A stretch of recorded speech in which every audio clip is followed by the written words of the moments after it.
新敏寺哎。哎，take picture，这一定要拍张照。好，快点快点！凯特王妃的婚礼就在这里哦，要这样跟他一样。想当凯特王妃对不对？哈哈。哦，哎，也帮我拍一张。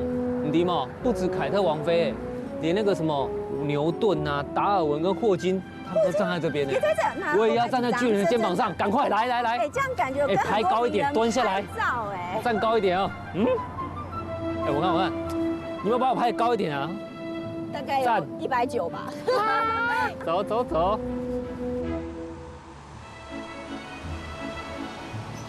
啊，好可惜哦，大笨钟都规早都包起来，那个都看不到啊。对呀。什么时候才能全部开放？对，因为它花很长的时间，要到2022年才正式开放。哦嘿哦。对。哎，不过我觉得还不错哎。对呀。See lots of famous attractions。超噶。对。像这个是不是也是一个？对呀，尤其这个非常的有名，这就叫做 London Eye。专业。对。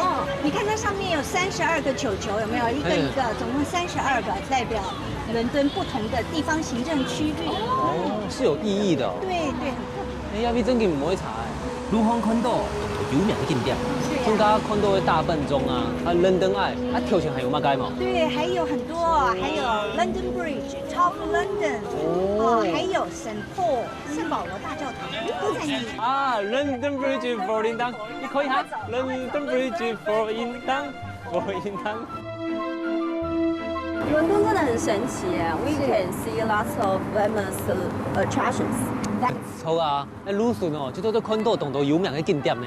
对，像这个是不是也是一个 famous attraction？对，甚至我们现在站的桥就是泰晤士河上最老的桥 ，London Bridge。最老的桥哦。就是那首歌吗？对啊，那首歌其实是唱的是那首歌，那首歌叫 Tower Bridge， 它才会打开关上。哎，没有，我们都是唱伦敦铁桥。其实应该唱 Tower Bridge falling down falling down。所以伦敦应该是塔桥，不是铁桥。对，铁桥在中部。对，那我们要帮他证明一下。对 ，Tower Bridge falling down，falling down，falling down。其实泰晤士河也是 famous attraction， 对不对？对。哎，相信哦，懂你可能没来过泰晤士河，可是一定都听过。如何看到有名的景点？夜景很漂亮吧？伦敦夜景很棒的。We can see lots of famous attractions。